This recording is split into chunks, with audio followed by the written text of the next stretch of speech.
আসসালামু আলাইকুম। এই কেকটা গায়ে হলুদের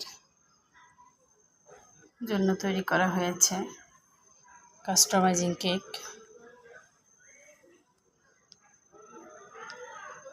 কেকটা কিন্তু ছবিতে বা ভিডিওতে খুব ভালো ফোটাতে পারছি না, কিন্তু বেশ সুন্দর হয়েছে, মানে অসম্ভব সুন্দর হয়েছে।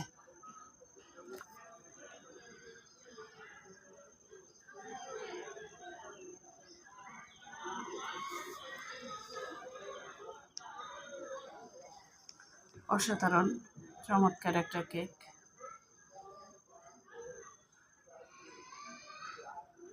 যাদের কেকটা দেখে কেমন লাগলো অবশ্যই কমেন্টস করে জানাবেন, এবং ভিডিওটা ভালো লাগলে সাবস্ক্রাইব করবেন।